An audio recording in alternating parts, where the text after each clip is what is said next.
All right. Hello. Welcome to this episode of the Marketing Guides for Small Business podcast. I'm Paul Barthel, I'm joined by Dan, Ken, Ian, and Jen. And today we're going to be talking about a hot new trend, and that's hiring a fractional chief marketing officer, fractional CMO. And today we're joined by Casey Stanton, who is one of the foremost experts in building a business as a fractional chief marketing officer. And after working in a marketing agency for almost a decade, he had a stint as a professor of marketing at Tulane University. Then, leaving New Orleans in search of their next home, him and his wife and their little puppy set sail on a 3-year city dating adventure in an RV, driving across the US and Canada. And then a few years ago, Casey and his family moved to Philadelphia, where he runs the premier fractional CMO educational and support company, CMOx. Casey, welcome. Hey, thank you. Really excited to be here. Yeah. All right. Ken, I'm going to start with you. Okay. So go and... Okay, Casey, I thought you left us for a minute there. I'm right here. Okay, Ken, I'll let you start.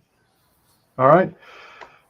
Casey, I'm excited to have you on. I'm a part of your group, and I absolutely love it. But I think it's going to be really helpful for our audience if you can just kind of talk about what is the role of a fractional CMO or chief marketing officer, and also are there niches that you think work better for somebody who's interested in moving into a fractional CMO type of a role? Yeah, really great question. So the first thing that any marketer should consider when they're listening to this is like you can ascend to the top role in marketing, and it's to be the CMO, the chief marketing officer. And the CMO's role is to lay out the strategy for the business. It's pretty straightforward. The CMO should not be confused with the marketing department of one, which often happens in smaller organizations when they first hire a marketer and they want a strategist, an implementer, copywriter, social media manager, email technician. They want someone to install analytics in their WordPress site and yada, yada, yada, right? We're talking about a proper chief marketing officer. So a fractional chief marketing officer is just a CMO. That's what it is. They're just the chief marketing officer, and they happen to work for multiple companies. And the reason for that is because the company that they're working for doesn't need a 40 or 50-hour week CMO. They just need a 10-hour week CMO, or they need someone to lead the marketing strategy and build the team and champion the team to move forward. And that might only be a couple hours a week or a couple hours a month. It just isn't the 40 or 50 hours of a full-time in-house CMO. Does that make sense? Yeah, absolutely. Absolutely. Do you see that as a trend that's accelerating due to the COVID economy? And oh yeah, I think there's a lot of acceleration happening. There's a couple reasons. We're recording this right now in November of 2021. So I think we're moving into the most significant hiring time for fractional CMOs. And if you just look at the pressures that COVID has created, they're kind of unbelievable. So first, let's just talk about like who led the fractional game. And I think it's lawyers. Years ago, an organization might have a full-time in-house counsel. And then they move to having outside general counsel. So they have a lawyer down the street or across the country that is on retainer for 10 or 15 or 20 hours a month to support them. I mean, it's a model that we all kind of just like take for granted, right? I mean, we also kind of have like fractional, I guess you could say like, gig-based people who do our landscaping. You don't have a full-time person that works for you. You don't have an estate. I mean, you might have an estate. If you do, I think invite us all out there. Yeah. So we're seeing some of this like fractionalization that's already been in the market. And then our friends over on the financial side, the chief financial officers, I think they did a really great job of becoming like kind of leading the pack here of the C-suite of having fractional CFO services. And I think now is the high time for marketers to do the same. So that's the first thing that was happening well before COVID. And then after COVID, or excuse me, through COVID, what's happened is organizations that have never sold online, that have been reluctant to leverage marketing, they're realizing that, oh, shoot, we actually have to sell online. And right? They can't sell face to face anymore. So that's been an issue. So they know now that they need this online marketing thing, even if they've been hiding from it. And there's enormous companies that have been hiding from it, that might have a traditional outbound sales team that just don't use marketing, that the marketing person in those organizations, she produces like collateral, right? It's a single person and she makes a flyer for the salespeople. Like that's been their marketing. And now they're realizing like, oh crap, for us to actually capitalize on this market of people like being available to purchase online, we need to have like better content. We need to like really think through this. So that's happening. And then the third piece, so the first piece is what like the lawyers and the fractional CFOs did. The second piece is like everyone now selling online. The third piece is the remote work environment. Organizations that 18, 20 months ago said, I will never hire our team remote. No one will get anything done. Actually realize that the quality of life is pretty high. Quality of output is pretty high. They don't have to spend the same amount of money on like cleaners and overhead. In Philly, I'm seeing on like the local CEO group, all of these companies shedding all of their office space. Hey, we've got a 50 desk office and we're looking for someone to lease it because we only need 10 desks. So that's happening. And I think that's going to fundamentally shift work for a long time. So remote work is going to happen. It's going to persist for a long time. So I think all of those three things are really putting a lot of pressure on organizations to have better marketing strategy. And to do that, they need to hire a CMO. And the final piece of this is they can't hire a CMO because a CMO is a $250,000 a year role, plus benefits, plus equity, plus, and they just don't need that. If they pay $250 plus the benefits and everything, they're not going to have the cash left over to actually deploy the marketing campaigns that the CMO comes up with. So they'd much rather spend half that or less, and then be able to leverage that the marketer's ideas and strategies and get them implemented. Does that make sense? Yeah, absolutely. Yeah, I think it's high time right now, if you're a marketer, to elevate to the top role and become a marketing strategist and serve multiple clients as the CMO. It's a ton of fun, ton of leverage, and I think you get a lot of you become notable. You become known for a thing instead of just being an employee inside of an organization or just being an agency owner. Yeah. I have two questions for you. The first one actually kind of bridges out of what you were talking about. Are there particular types of businesses that are more looking for fractional CMOs more than others, like in certain industries? Yeah, great question. So I think generally speaking, across the board, any organization can handle a fractional CMO, right? Like the market will bear a fractional CMO just about everywhere. And the real question to ask yourself is, are there organizations in a niche or in an industry that have a full-time CMO? And if the answer is yes, then there are organizations that are potentially smaller than them or more nimble than them that are looking for a fractional CMO. So awesome. I think across the board, the answer is yes. However, I don't think it's prudent for a marketer to hop into a startup and act as a fractional CMO if they don't have cash flow from other paying clients. I think it's like a little too fast and loose. I recommend anyone inside the CMOx Accelerator to get like $20,000 a month in recurring business before you start swinging for opportunities that have a big upside. And the caution that I have for that is, if you look at this agreement, which is a pretty standardized agreement, anyone listening can go to the website fi.co/fast, fi.co/fast. And it's an agreement. It's kind of like a standardized agreement on how to have an advisor in your business. So if you look at that, you can have a seed stage or like pre-revenue seed stage startup, and the most you'll get from that is 2%.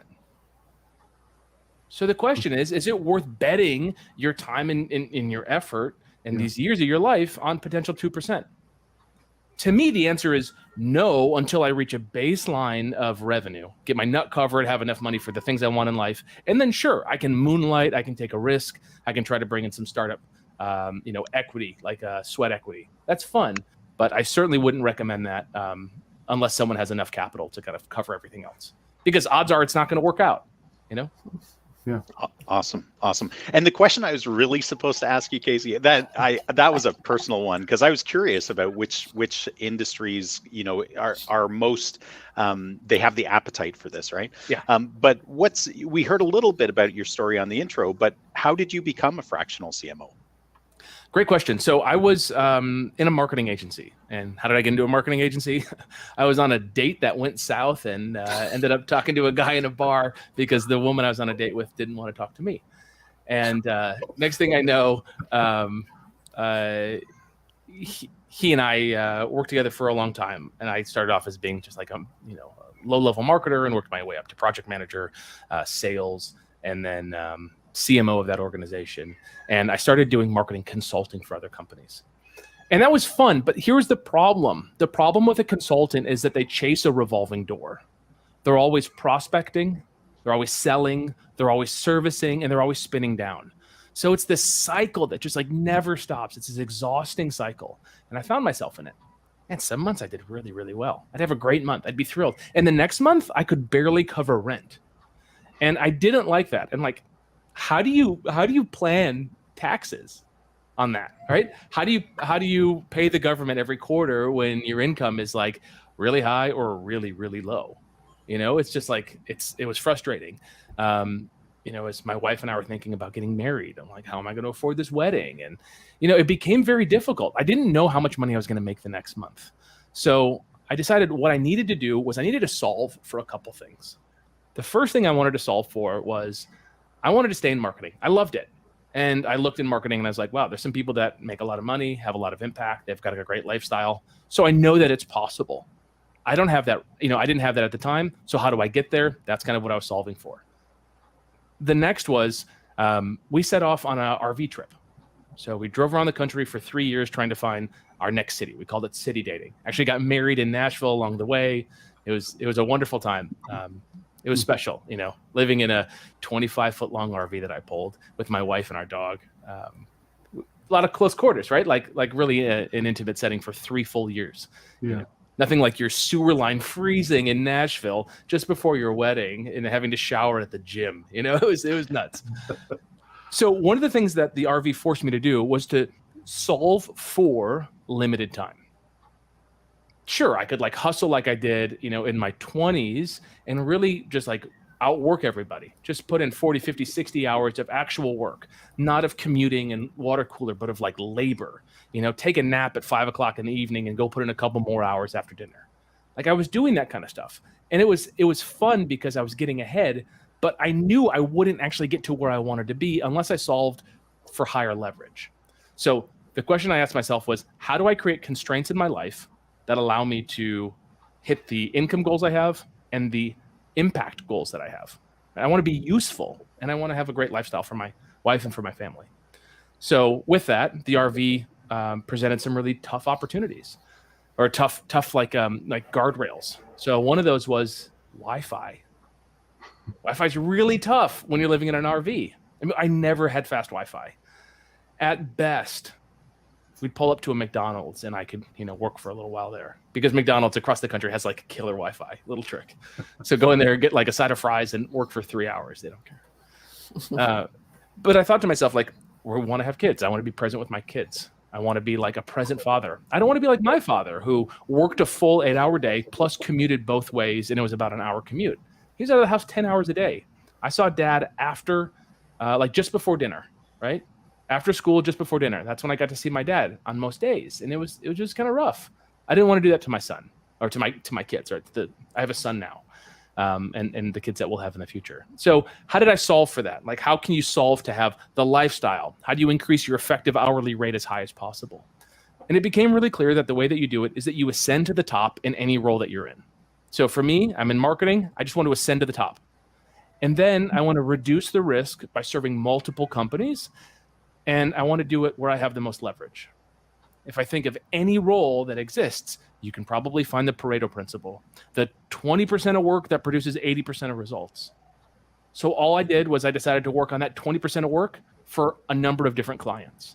And through that, I was able to build notoriety and be able to support multiple companies as a marketing strategist. And then the last thing to kind of answer that question is I wanted to extend the relationships because the marketing consultant just has the short-term relationships. So to extend them, I needed to create some kind of longer commitment.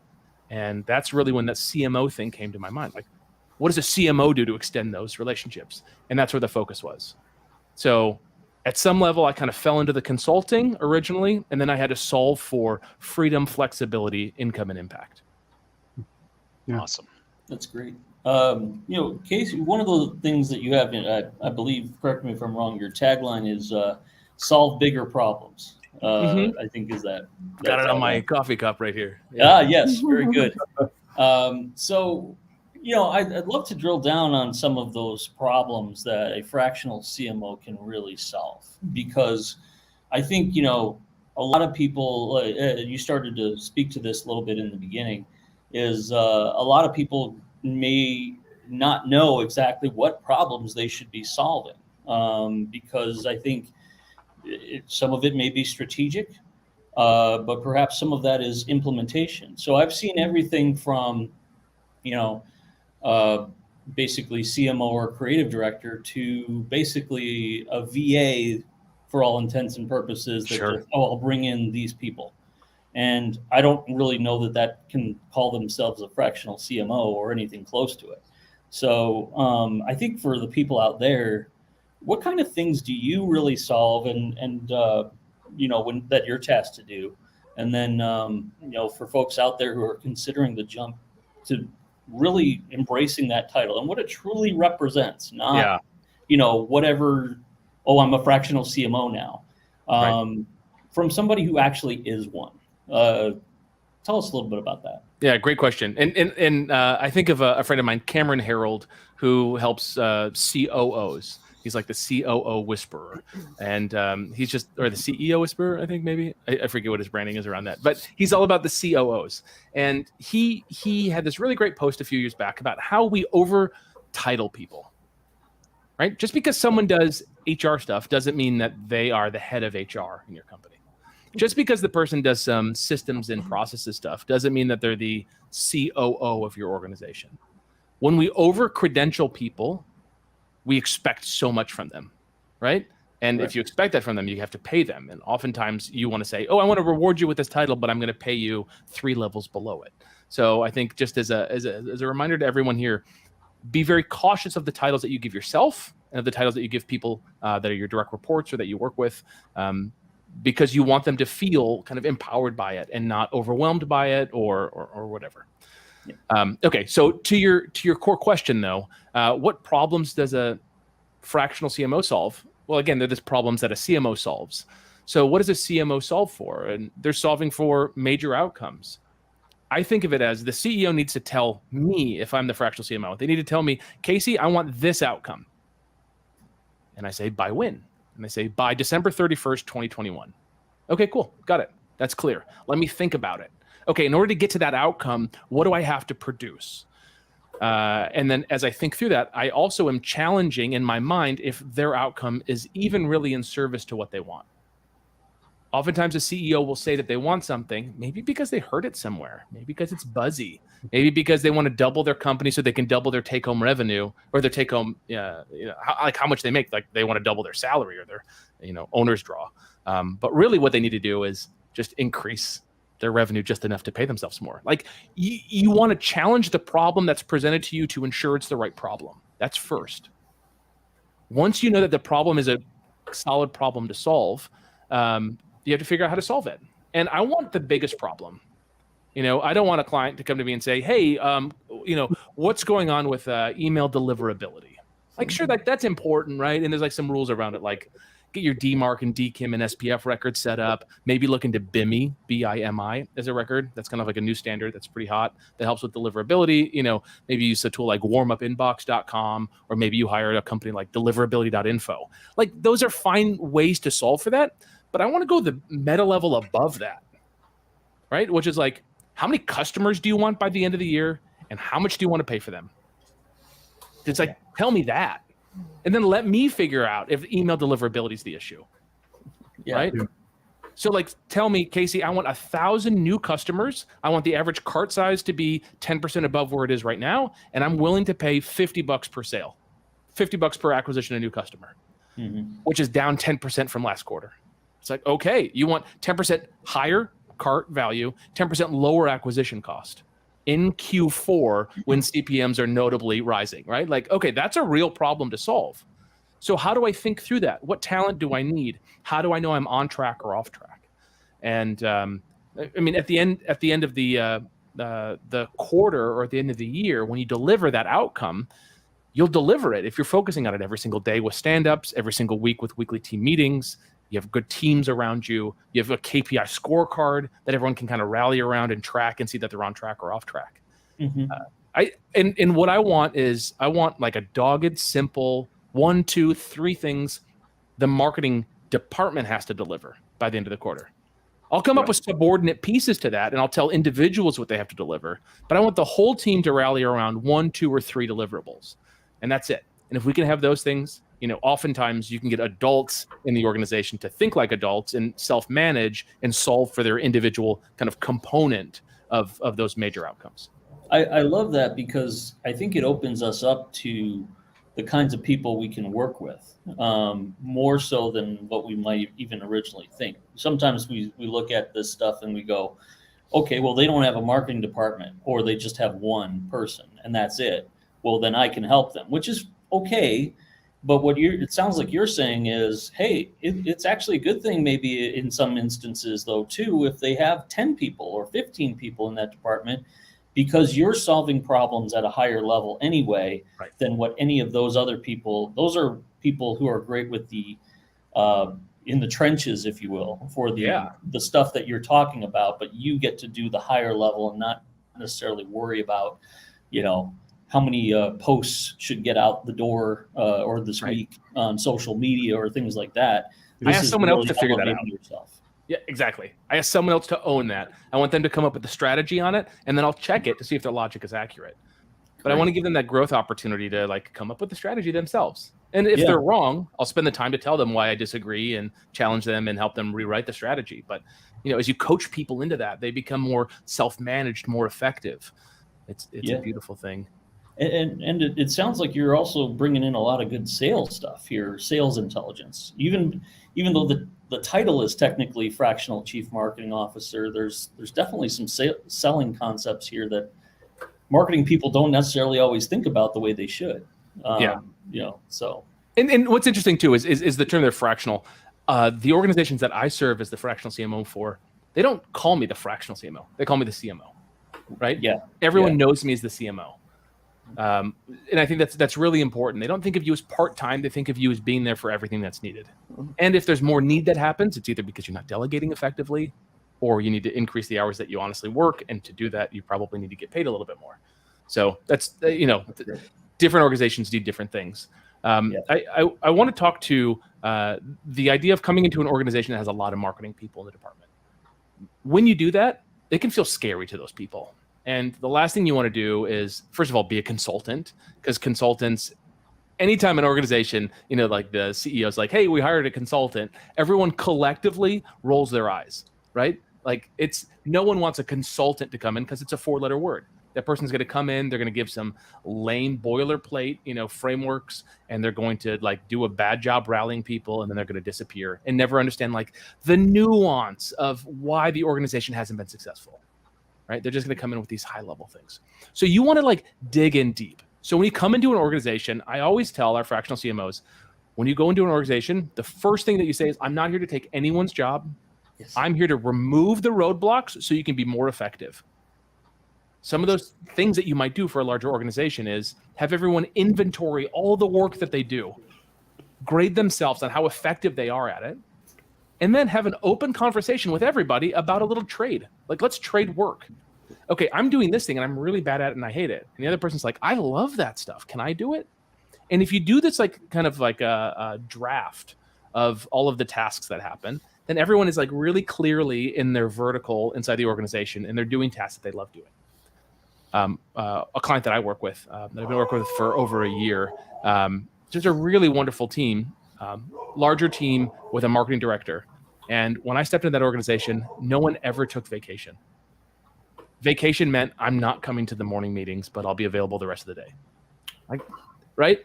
And I instilled a new rule, which was called phone in the microwave. Right? If you're going on vacation, put your phone in the microwave.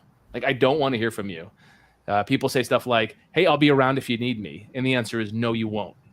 right? Like, no, like we all cover for each other. Within 3 months of working with that organization, every single person took a week-long PTO. It was tough. We all had to show up and support one another. But man, is it a better team for it, right? Like you want to build that. If no one can take time off, it's your fault as the leader because you're giving people a task that's impossible for them to complete. You need more talent. Are you offshoring the talent? Can you go find someone offshore? Can you go find someone in, anywhere, right? Afghanistan, Philippines, South America, India, wherever. Can you go find talent that does some of that repetitive labor, some of that, like stuff that doesn't require necessarily a person inside of your state or country or city to be doing? You can then get the arbitrage of that cost and also reduce some of the frustration of some of your higher paid people who might have 10% of their work being super repetitive and annoying.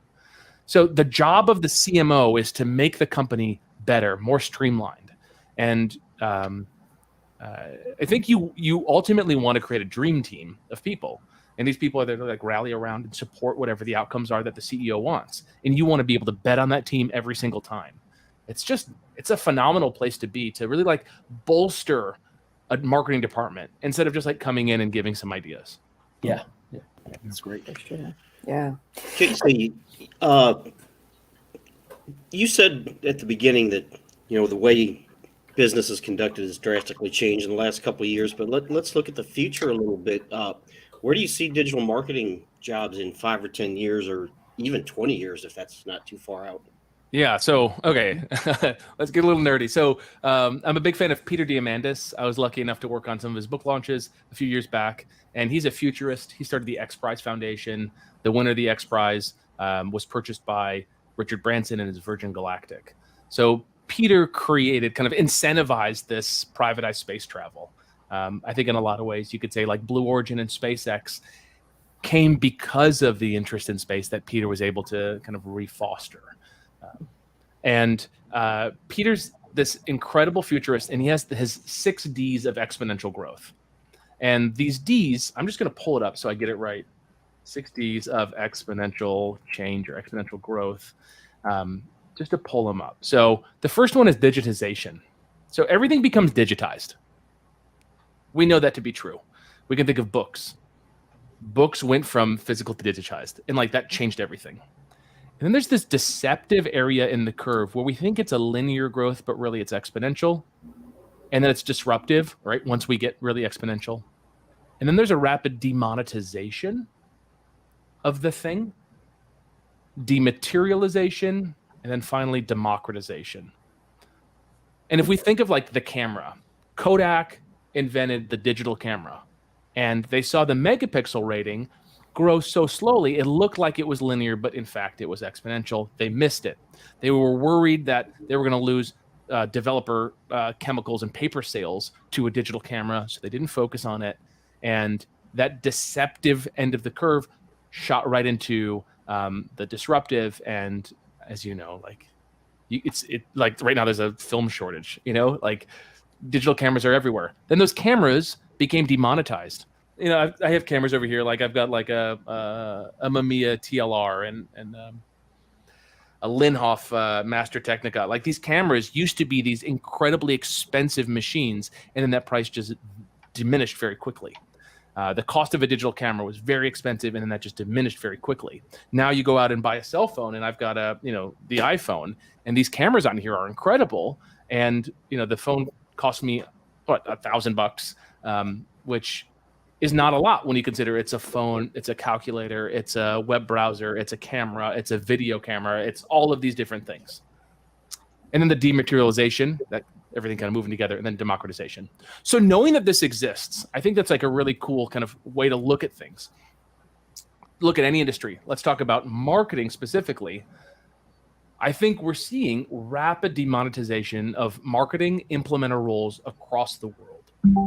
And the reason for that is, if you want anything in marketing, I can find someone to do it offshore. They might not do it as well as someone else could do it, maybe someone with more experience, but you can find it offshore. There's a website, dropkickads.com. That's a good secret. If you're ever stuck on like coming up with ad copy or like an ad design for Facebook ads or whatever, go to Dropkick Ads, tell them what you want, and they'll kick out like 8 ad variations or whatever the pack that you buy is. And are they perfect? No. Are they written by a top tier copywriter? No. Are they good enough for most businesses? Yeah, they really are. Right? So like that stuff's happening. You can look at Jarvis and these other AI copywriters. They can write decent sales letters. They're not perfect, but like they're better than nothing. And it's taking a lot of the lower end labor out of the market. I can go on a website like Penji, penji.co, which is local here to Philly. They're like a design pickle where you pay a flat fee and get unlimited designs a month. Very cool. So like now we're seeing designers that we can get very cheap. A designer that you would otherwise pay thousands of dollars in the US. Well, you can't get like a full-time in-house solid designer, illustrator for like less than 70 a year. And for $7,000 a year, I can get unlimited designs produced from Penji. Like that's really cool. So I think we're going to continue to see the demonetization of the tactic. So the tactician is going to start seeing that their rates, they used to charge $100 an hour. They're going to start seeing proposals that are only going to get accepted at 90 or 70 or 60 or 50. And they're going to become watered down by technology that exists, by platforms that make it easier. Just yesterday, I helped my sister-in-law set up a Google Ads campaign. Pretty simple, right? Anyone who's ever done a Google Ads campaign, couple headlines, couple description, link, couple keywords, like done, right? This is a simple one for a couple exact matches. Google made it so easy. Man, I haven't built a Google Ads campaign in a couple years because I delegate it now. And just like seeing how simple it was, I was thinking, we had to make all these different variations and we had to like write it on an Excel, spreadsheet or whatever. No, Google just like does it all for you. It was so simple. So this hard labor that we do as marketers, as tacticians, I think is becoming easier because of platforms. And then if it's not becoming easier, it's becoming easier to outsource to experts across the country or across the world. And I mean, you can find agencies anywhere. You can find agencies in South America and Philippines and India, notably, that are killer at so many things. And also, last night, I wanted someone to design something for me just for like a personal project. And I found 2 women who were illustrators on Upwork and I hired them and I have the first comp back this morning. I mean, it's incredible. So I think we're going to continue to find that.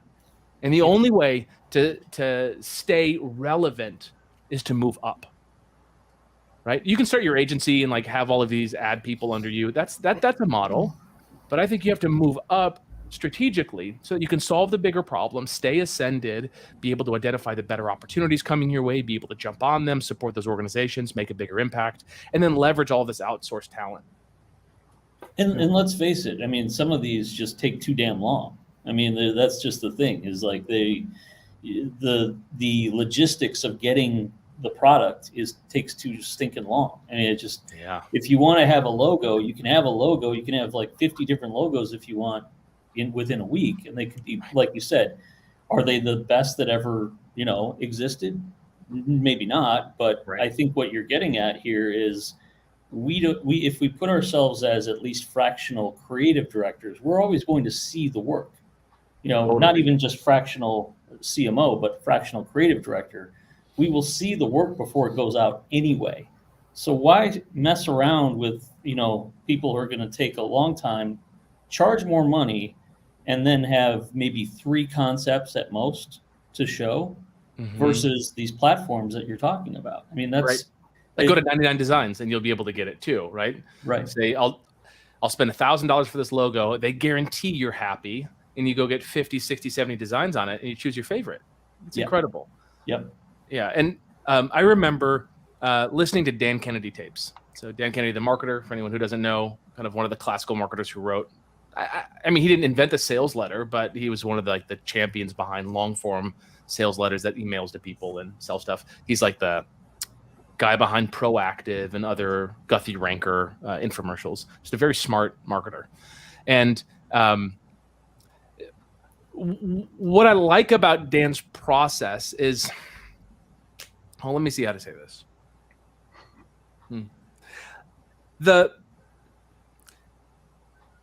The idea in marketing here is to understand the customer so well that you're able to find them wherever they are online. And you're able to satisfy what their need is. And you have to be able to test different ideas and avenues. When we think of what Guthy Ranker's done, I saw them at this event, Titans of Direct Response, and I got to see all of their data, and I don't have my notebook in front of me, but they tested something like 25 infomercials, like proper long form, hour-long infomercials in a year. Like 2 of them made over $100 million in sales. It's incredible. They were able to pull in the talent and the labor to be able to deliver something so valuable that it was able to achieve such a high outcome, right? First year launch, make $100 million in sales, but it wasn't a high percentage of their offers. It was 4% of their offers, 3% of their offers. So as a marketer, we have to be able to create different variations of our content so that we can test it against the market and see what actually sticks and what works.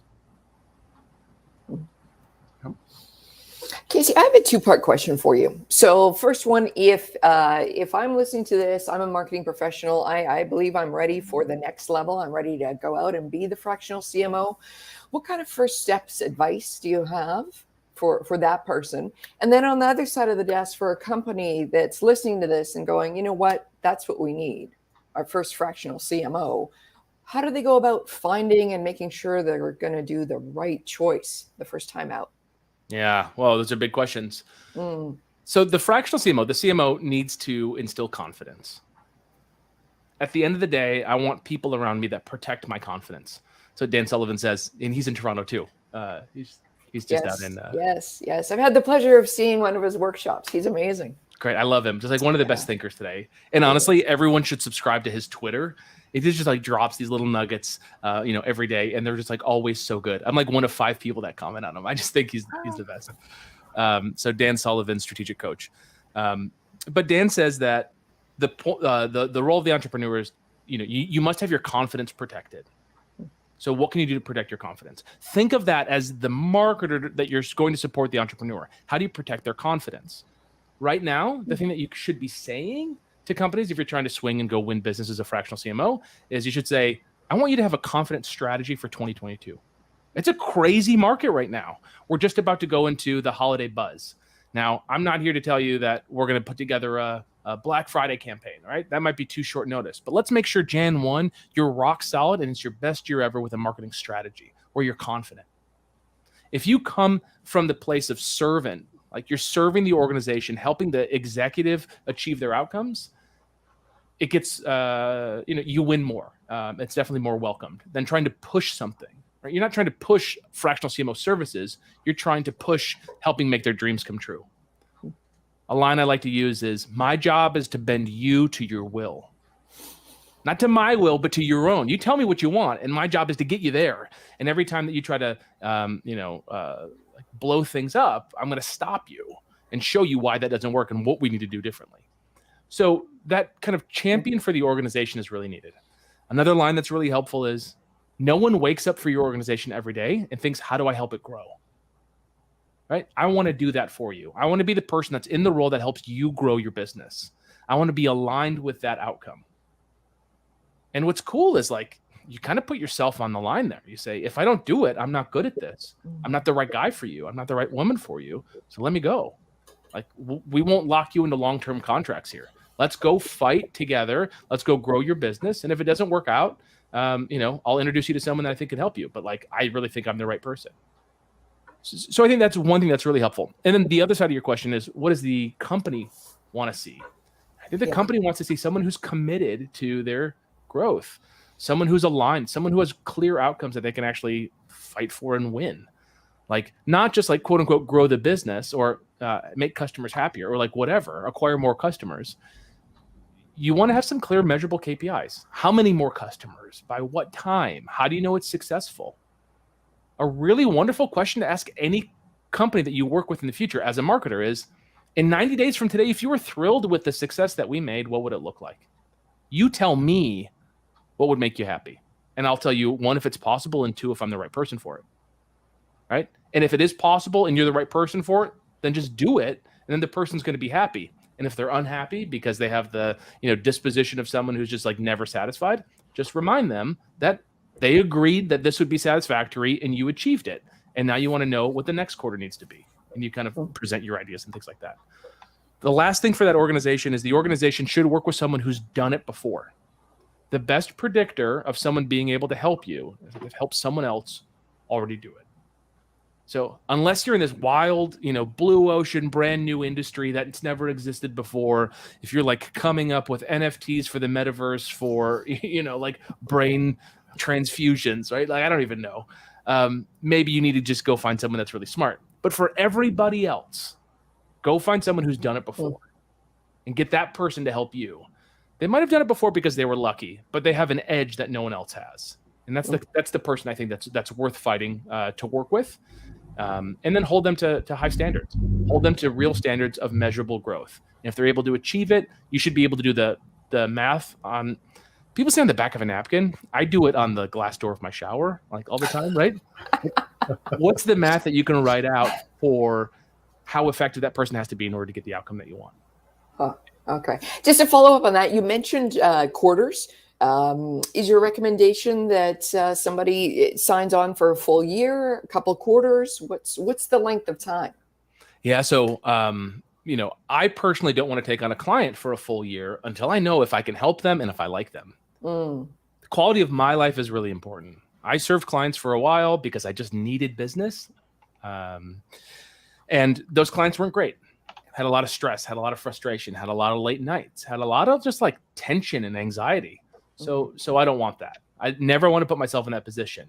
I want it to be a mutual relationship where they say, yeah, I'm in, or no, this doesn't work for me. Let's bail. I want them to be all in, and I want to be all in too. And I recommend all of our fractional CMOs that I train to do the same. But to do that, you have to have enough time with the client to have some kind of result generated. So that might be just an initial consultation that you're paid for to dig deep and develop a strategy, or it may be something a bit more long-term where you're working together for 90 days. At the end of 90 days, always the first 90 days is just hairy.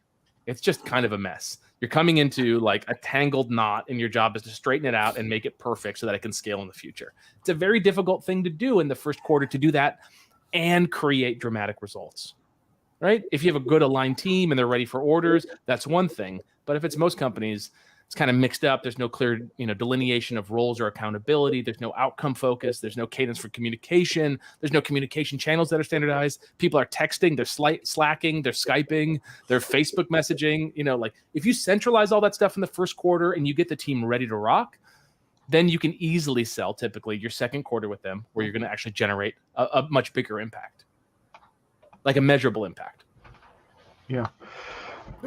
Casey, that kind of leads into something that I think is really a challenge and a struggle for anybody who does strategy work.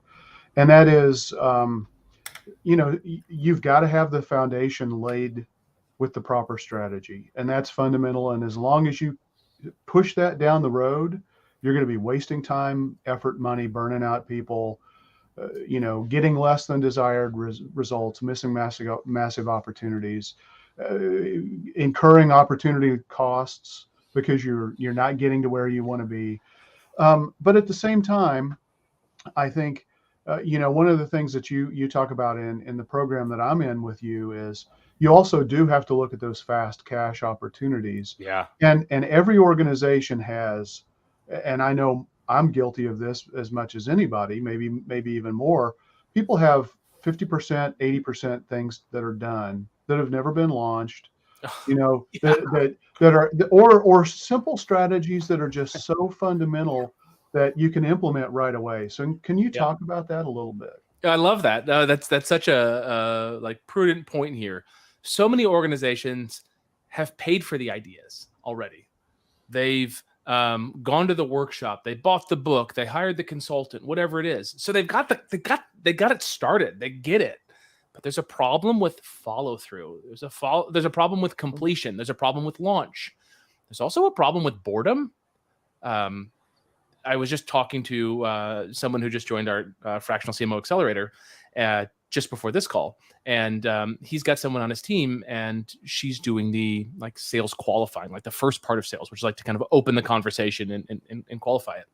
And my advice to her was, this might feel annoying or boring, but don't deviate from the simple thing that works. Instead, double down on it and just continue to ask the same questions in the same way, because the result will matter.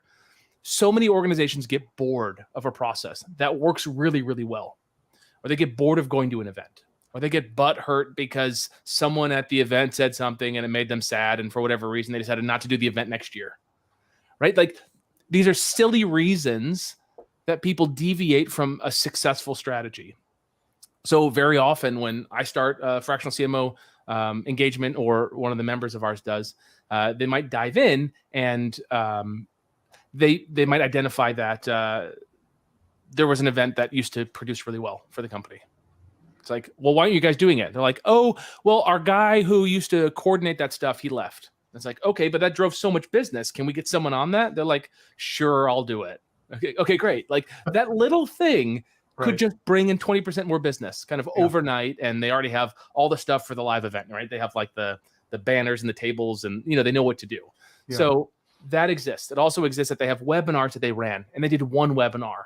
They did it live, huge production, took them tens of hours to put it together. They launched it to their list. They're like, oh, only 20 people came.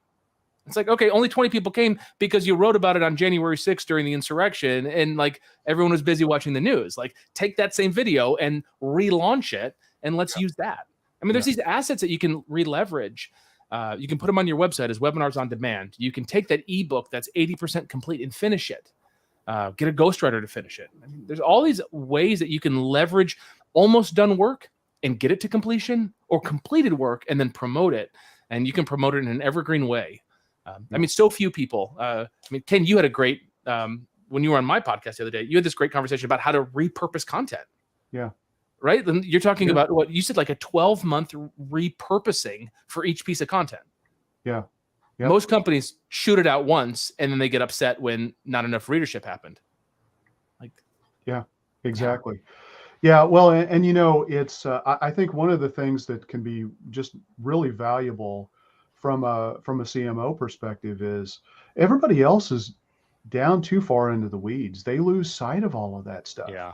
And they need to have somebody that has the responsibility of overseeing all of this stuff and utilizing all of the assets that have been created in the most effective way. And it's really hard to do when you get down into the weeds. That's true. Yeah, absolutely. All right, you know, this is a great topic. We could probably go on for another 45 minutes. We tried to keep this under an hour, and Casey, maybe you can come back for another episode sometime, but this is probably a good place to wrap it up for now. Yeah, great. Thank you so much for having me. Yeah. Absolutely. Does anyone have anything they want to add? And if not, Casey, how do people get in touch with you? Do you have anything you want to? Yeah, so this one thing that I want to say, and like, this is something that's been on my mind for a while, which is like, what's the future that I want for myself? You know, more people. What's the quote? It's like, people spend more time planning a vacation than they do planning their life. So I just want everyone here to ask themselves just like kind of one simple question, which is, where do you want to see yourself in the next 10 years, in the next 20 years? If you're still working at that time, right? And personally, I don't feel like I'll ever retire because I just want to work with companies. Like, I love this stuff, right? And the way that I answer that question, it's a simple question. Where do you see yourself in 10 years, 20 years, 30 years, whatever? Set a timeline. The thing that kept coming up for me, sure, it was like, oh, I live in a certain place. I've got a family that looks like this, whatever. But the thing on the business side that came up for me is I want bigger and better opportunities presented to me every single year, where I have the opportunity to say yes or no, and the upside is ever increasing.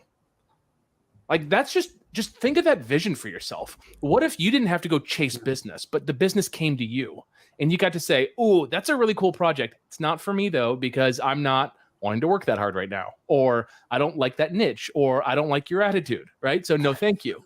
Or you pass them over to somebody else. But you want to be in a position where people come to you. So the question is, how do you become notable so that happens for you? And what kind of opportunities are those? So I think ascend to the top role that you are in. You know, if you're a pay-per-click person, like, ascend to the top and pay-per-click. I really think the next meta level is to solve a bigger problem, which is all the strategy work that you often have to do for free in order to sell your PPC. Or if you're an SEO company, you're like, oh, like, I have to give you all this free strategy just so I can sell SEO. So for the person listening, where can you solve bigger problems? Where can you elevate? And how can you put yourself in a position so that in 10 years, 20 years, 30 years, the quality of the opportunities coming to you passively are greater than the opportunities that you're chasing right now? I think that's just an important question to ask yourself. Yeah, absolutely. Yeah. So Casey, you mentioned your podcast. Can you tell people about that and how people can find out about that? Yeah, absolutely. So we've got the Fractional CMO Show. It's a podcast that we just launched. Second episode just dropped actually today. And we do a couple things on it. I interview fractional CMOs. So Ken's episode comes out here pretty soon. We talk about the fractional CMOs, how they got into the business, what they're doing, the kind of companies that they're working for. And it's really important, I think, that fractional CMOs are really tightly niched down because it helps them build notoriety, helps them get more word of mouth and generate more business that way, plus allows them to do other things that we talk about on driving new business and creating more impact. So we talk about that. Plus, I've got a bunch of episodes in the can that we'll be releasing that are shorter about lessons that I've learned from the clients that I've served. Just like little things that I kind of wish I would have heard before. They're in some levels like a message to myself 10 years ago that had I would have heard that or learned that, it would have propelled me to not make such a big mistake or, not take so long to get to the level of success that I wanted. So you can find that at fractionalcmoshow.com or anywhere they get your podcast. Just search for Fractional CMO Show. All right. Thank you, everyone. Casey, that was awesome. Thanks to all our marketing advisors here, and join us next week for another episode. All right. Great chatting with you guys. Take care. Thanks, Thanks, Casey. Casey.